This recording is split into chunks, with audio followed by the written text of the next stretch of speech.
Dear residents, greetings from UTCC, where our vaccination center has been up and running for 4 days already. I hope many of you have already registered yourself. However, if you still have doubts over vaccination, today we have Lynn who will be hosting Dr. Muhammad Hilman, who will be explaining to you about vaccination, how it's helpful, and why it's important that as many of us get vaccinated as possible. There will be many questions to be answered today, and we look forward to your participation and your feedback as well. So do listen in, and we hope that you will have a safe journey ahead throughout Ramadan.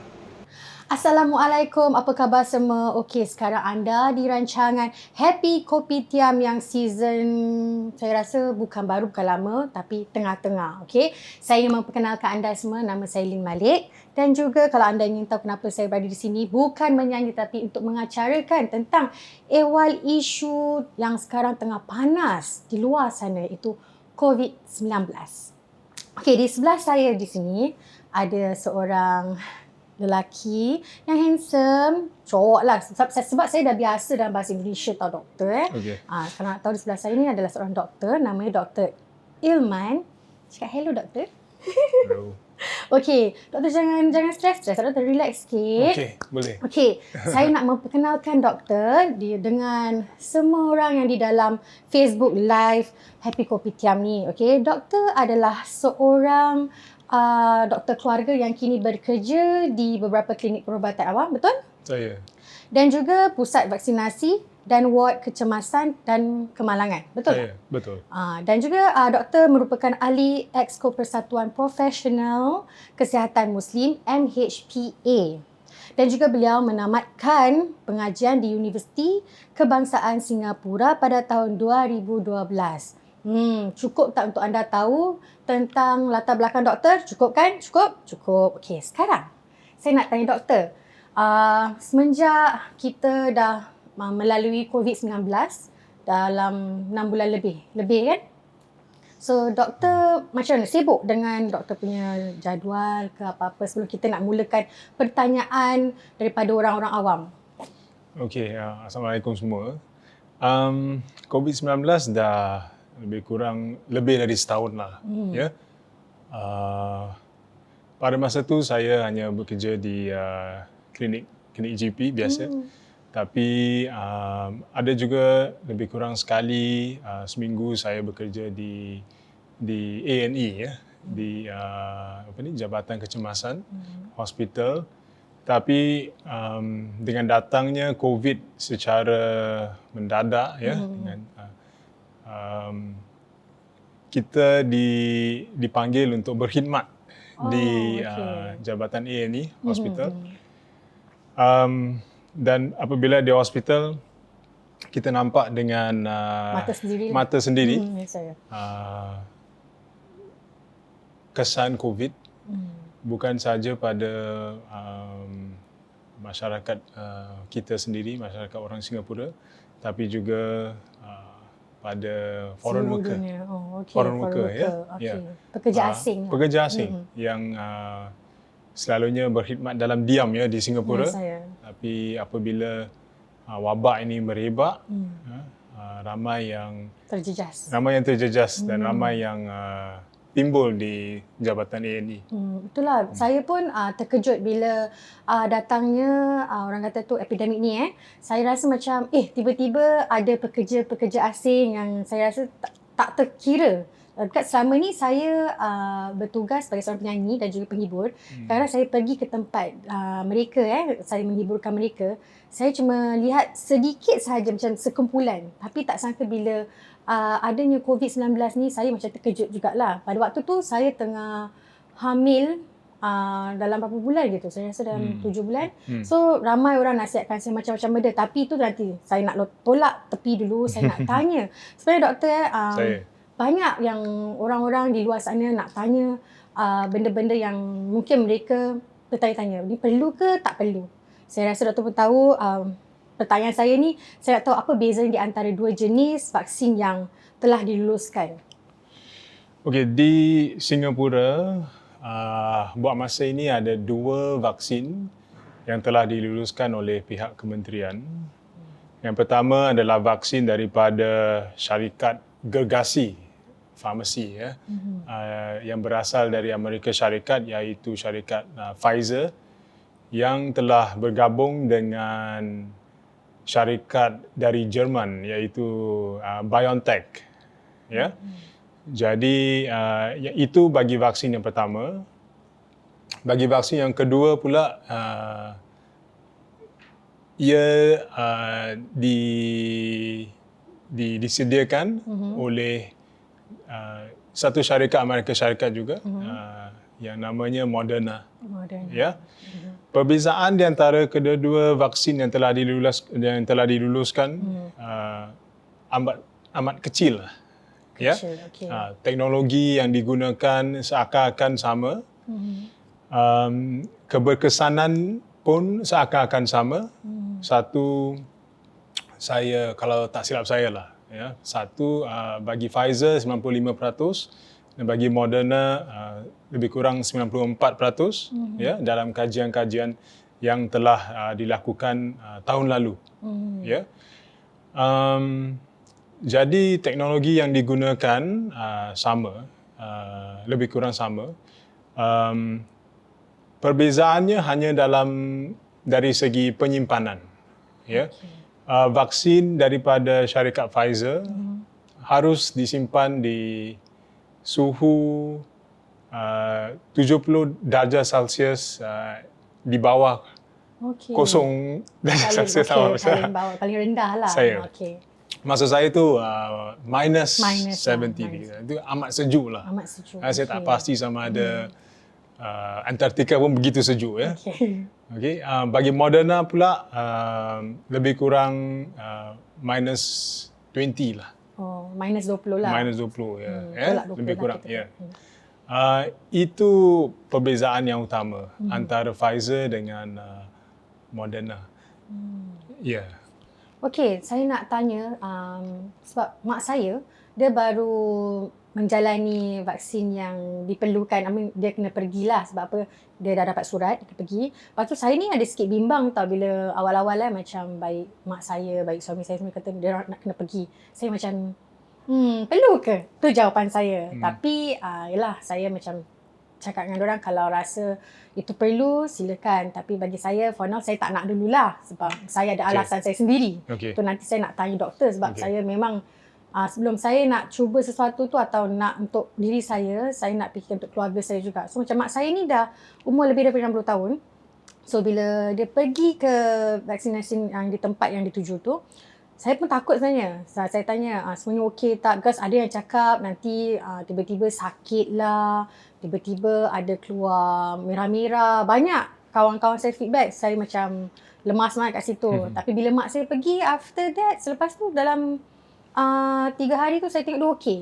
So ramai orang tua cakap bimbang lah, takut lah begini tu. So saya nak tanya doktor kan sekarang macam ramai orang dalam kita punya komuniti, diorang banyak melebihkan perhatian kepada orang-orang merdeka. Dan juga ada menggalakkan orang-orang merdeka untuk orang kata mengambil vaksinasi. So kalau untuk masa sekarang, buat masa ni juga, budak-budak punya vaksinasi pun belum ada kan. So bagaimana kita nak atasi masalah ni? Tu saya nak tahu daripada pihak yang merdeka dan juga untuk anak-anak yang kecil. Okey, bagi golongan merdeka, merdeka generation. Okay. Doktor, minta maaf. Saya. Cuba kuatkan sikit suara doktor dan senyum, relax. Kita kat kedai kopi ni, jemput minum. Saya memang selalu nervous kat kedai kopi. Janganlah doktor, kenapa nervous? Takut orang banyak tanya macam saya doktor ya. Ada. Okey, bagi golongan merdeka ya. Okey. Yang seharusnya mesti ambil terimalah vaksin ni ya. Saya rasa pihak MUIS pun galakkan kita sebagai umat Islam digalakkan untuk pentingkan kesihatan. Betul. Ya. Jadi kalau ada sesuatu wadah tu, contohnya vaksin yang sesuai mengikut kajian, mengikut apa yang kita tahu, dan yang selamat, okay, mengikut apa yang kita tahu, yang boleh melindungi kita daripada jatuh sakit. Saya rasa kita patut terima dan ambil vaksin tu. Ya. Terutamanya golongan-golongan yang lebih fasih, ya, pakar, saintis, doktor, sangat-sangat mengalukan kita semua untuk mengambil vaksin ni. Jadi saya rasa kita harus tawakal lah. Tawakal ya, lah, apabila ya. ya betul. Apabila semua pakar, expert, doktor, saintis semua cakap inilah salah satunya cara untuk kita melindungi diri dalam keadaan darurat ni, ya, COVID-19.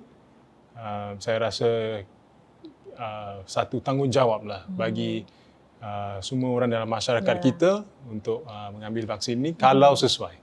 Kalau sesuai. Kalau sesuai. Seperti Lynn cakap tadi, ada golongan, ada golongan contohnya kanak-kanak, budak-budak yang belum lagi diberikan suntikan, ya. Sebab kajian permulaan hanya dilakukan di kalangan dewasa, ya, orang yang dewasa. Bukan kerana vaksin ini tidak selamat bagi budak-budak, cuma tiada data, tiada kajian, ya, yang sampai hari ini belum yang sudah selesai, ya, dilakukan. Tapi banyak kajian lah yang sedang dijalankan untuk melihat kesan atau keberkesanan vaksin ini di kalangan orang yang lebih muda, ya, orang kanak-kanak, ya, atau orang yang hamil, atau yang sedang beri susu badan, ya. Ini semua akan datanglah, ya. Ada peringkat-peringkatnya lah. Ada peringkat-peringkatnya, ya. Okey, baru saya faham. Okey, sebenarnya tadi bila doktor cakap tentang ibu lagi susu badankan anak tu semua kan, saya lah antaranya golongan ibu-ibu yang lagi menyusukan anak saya. Makanya bila ramai orang bertanya saya, Lynn tak pergi vaksinasi ke gitu, saya macam bukan tak nak pergi. Memang saya seorang yang mula-mula saya macam saya tak nak. Ya. Tapi bila saya tengok mak bapak saya, suami saya pun frontliner, dia pun harus pergi. Tapi mula-mula tu awalnya saya halang dia, janganlah, takut apa jadi dengan awak, nanti saya susah hati. Tapi bila fikir balik, saya kena berserah pada Tuhan lah, apa terjadi pun. So I tell myself, saya cakap okay, tak apa, ni semua ada cubaan dan dugaan dia dalam dunia kan, dalam hidup kita ni. So sekarang macam saya ni sekarang lagi bersusukan anak saya, breastfeeding lah kira-kira. So kalau saya selamat tak doktor? Tak selamat lah kira kan? Selamat. Selamat. Okay. Dengar tu ibu-ibu hamil, ibu-ibu lagi yang menyusukan anak. Selamat. Siapa cakap tak selamat? You all buat saya takut je tau. Betul kan? Okey. Minum air dulu Doktor silakan minum air dulu. Jangan stres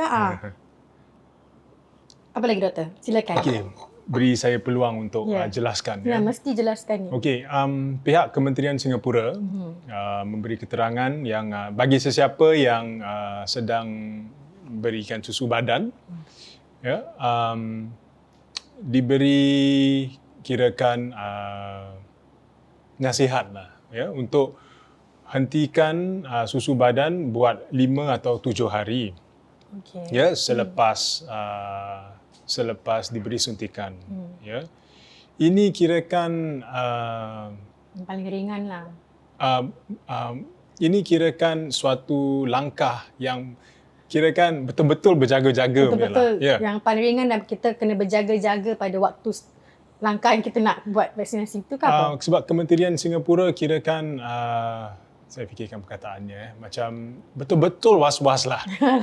Ya. Sebenarnya WHO sudah beri lampu hijau. Saya sudah beri isyarat lampu hijau. Okey. Bagi ibu-ibu yang merasakan diri mereka tu sangat mudah ataupun sangat senang dijangkiti virus COVID ini. Contohnya bagi ibu-ibu yang bekerja di hospital, bekerja di immigration, ya, yang diri mereka tu senang untuk mungkin kemungkinan dijangkiti virus itu sangat tinggi, ya, dan mereka sanggup menerima vaksin tetapi tidak mahu hentikan susu badan bagi anak mereka, ya, mungkin yang baru berumur 6 bulan, contohnya, mereka tetap boleh berikan susu badan itulah, ya, kerana dari segi pengetahuan kita dalam biologi, biologi, ya, walaupun ibu itu disuntik, tetap selamat bagi bayi itu. Cuma tiada data, tiada kajian yang dilakukan bagi ibu-ibu yang sedang bersusu bersusukan anaknya tu, tiada data, tiada kajian. Jadi kerana itu pihak-pihak berkuasa cakap, maksud saya tu pihak-pihak berkuasa tidak cakap boleh untuk ibu-ibu sedemikian terima vaksin tu. Cuma mereka katakan setahu pengetahuan apa yang mereka tahu, selamat. Yalah, cuma selamat. Tak boleh kasih 100% cakap 100% go lah. Kira sebab kan boleh ambil, cuma kita kena hentikan susu badannya untuk 5-7 hari. Bagi yang mereka yang tidak mahu hentikan, mungkin anaknya terlalu kecil, tak sesuai untuk susu botol, ya, pun boleh boleh teruskan. Dan kalau macam yang orang yang lagi sedang nak mencuba orang kata cahaya mata, ya? Mendapatkan cahaya mata, orang pun boleh ambil vaksinasi tu atau orang kena hentikan dulu? Macam mana prosedur? Okey, bagi pasangan yang inginkan cahaya mata, ya. Saya. Okey. Part ni kementerian ada sedikit lebih tegas lah, ya. Bagi sesiapa yang ingin mencuba untuk mendapatkan cahaya mata, bagi pihak wanita, cuba tunggu 1 bulan selepas suntikan yang kedua. Okey, so kakak-kakak, adik-adik yang lagi nak cuba usaha dapatkan cahaya mata, dengar apa doktor cakap, okey?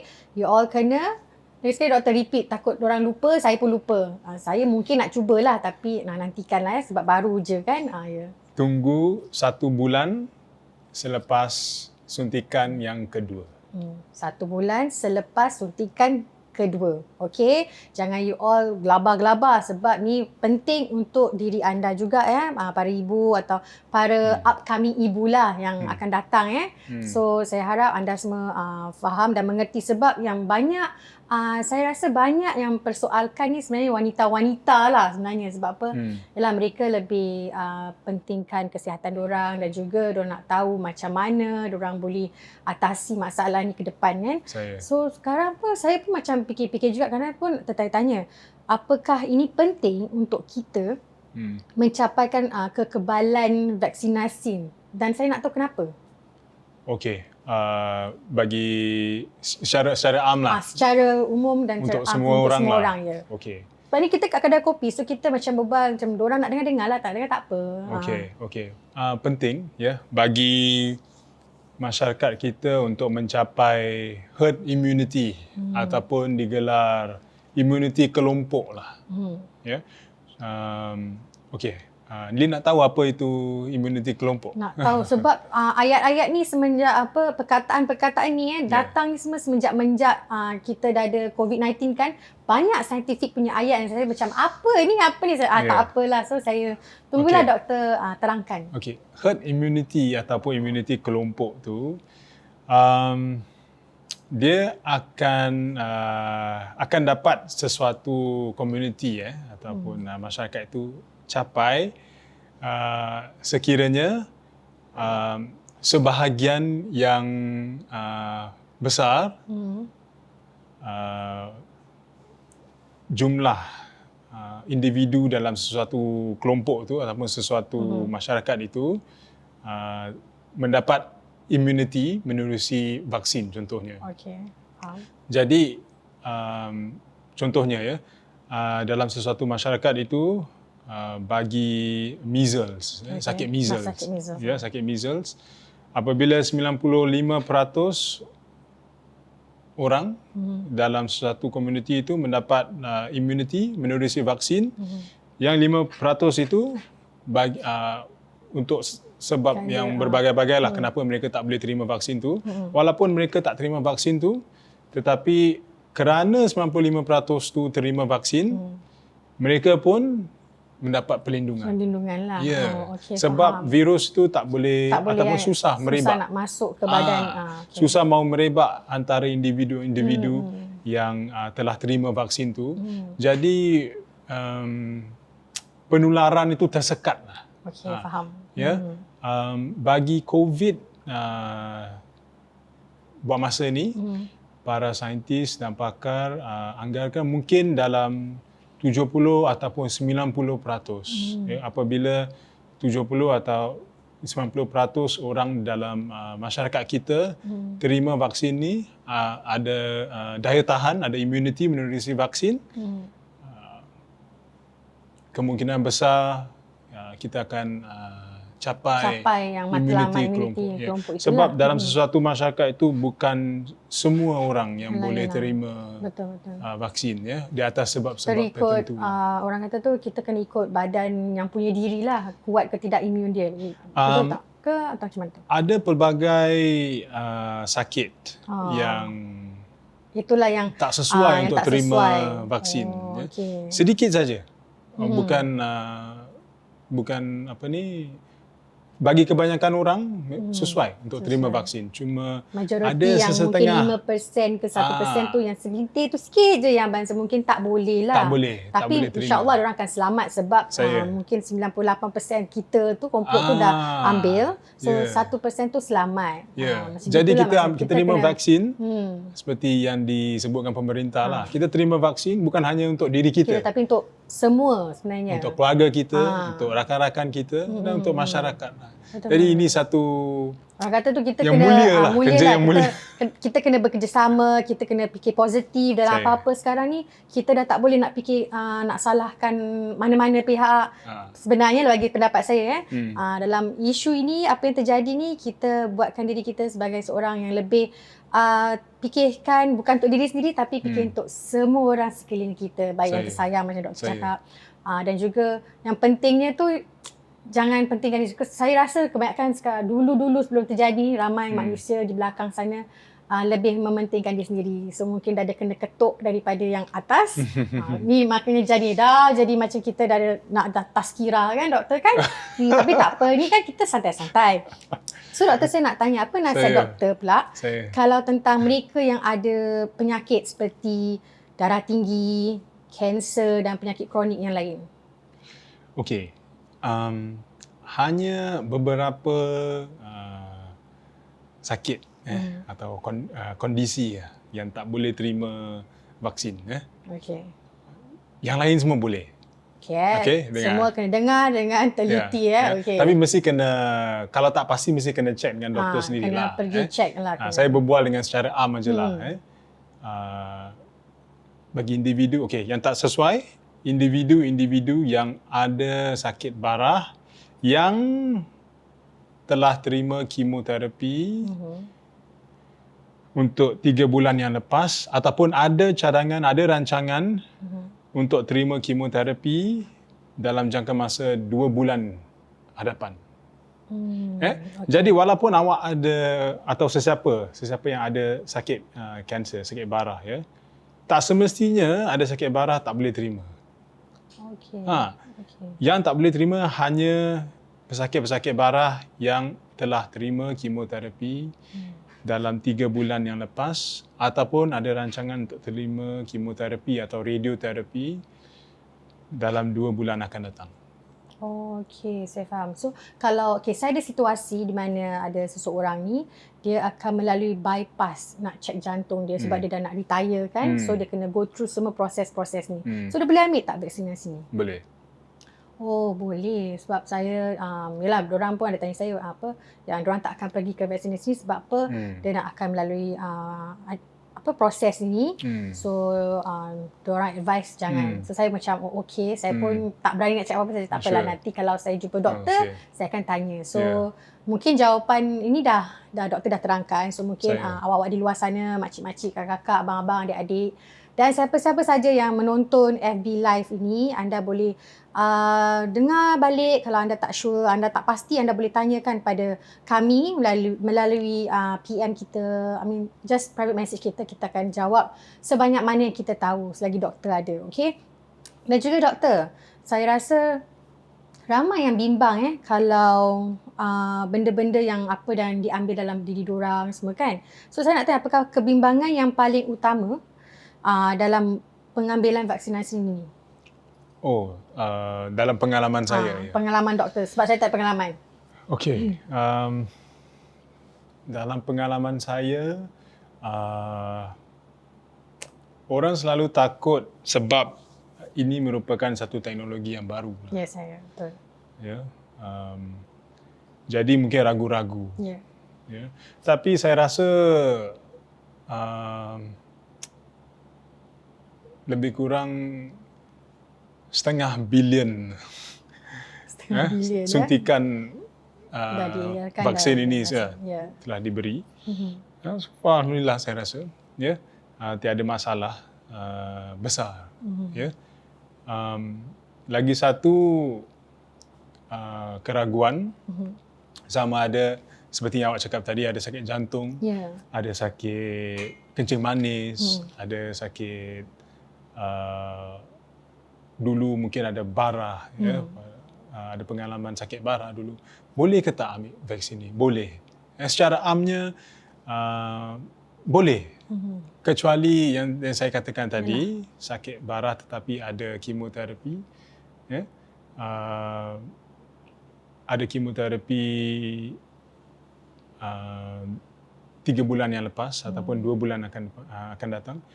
Ataupun bagi sesiapa yang ada alergi ubat, alahan ubat, reaksi alahan itu kuat.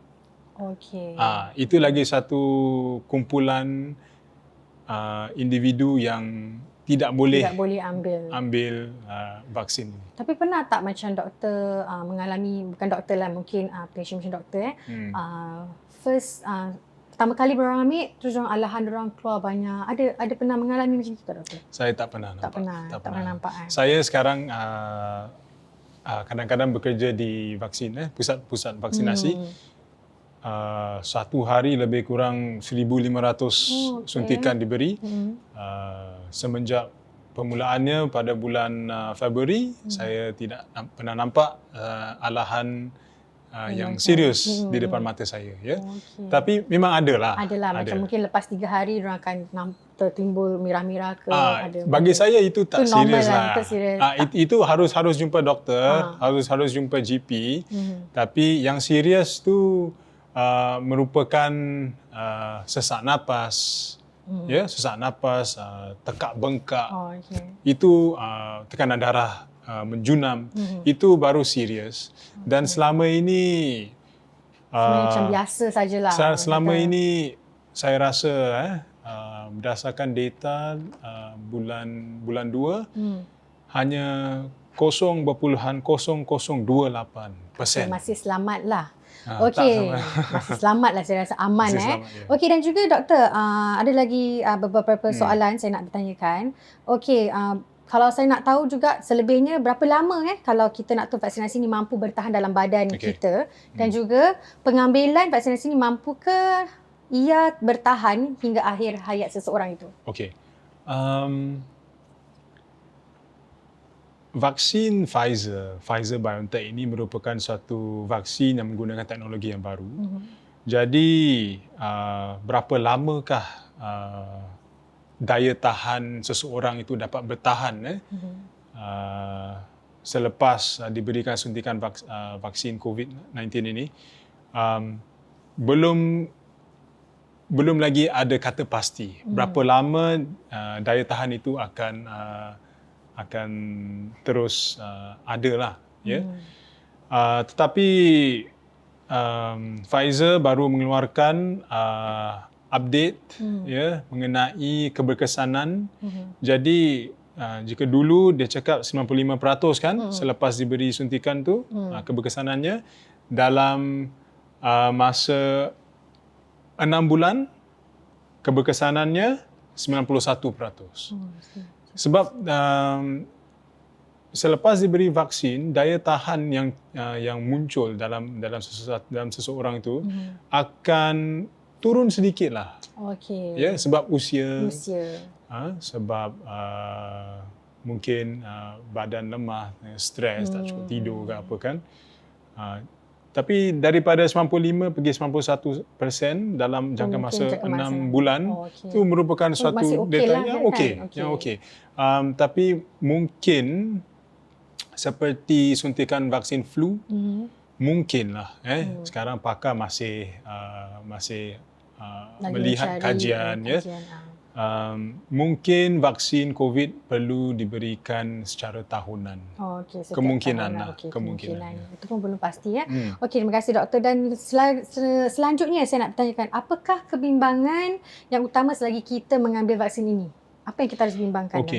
Mungkin ni pun bimbang kecil ajalah. Bimbang kecil lah semuanya. Mungkin lenguh lah sedikit selepas tangan lenguh berat sebelah je. Alah akak, kalau pakai mask tebal lenguh gini okey. Gini je sikit bau sikit je. So itu je kan doktor kan? Tak banyak je kan? Mungkin ada rasa bahang sikit. Bahang panas. Boleh lah on aircon sekejap ke. Betul lah doktor, kat kipas tala je. Minum air banyak, betul lah? Betul. Untuk 2-3 hari selepas suntikan. Untuk 2-3 hari. So itulah mungkin kebanyakan orang suka bertanya soal selepas mengambil vaksinasi itu apa yang pentingnya.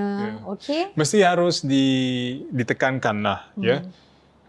Lenguh tangan, sedikit bahang, itu merupakan kesan sampingan yang saya rasa kecil jika awak bandingkan dengan kemungkinan mendapat sakit COVID.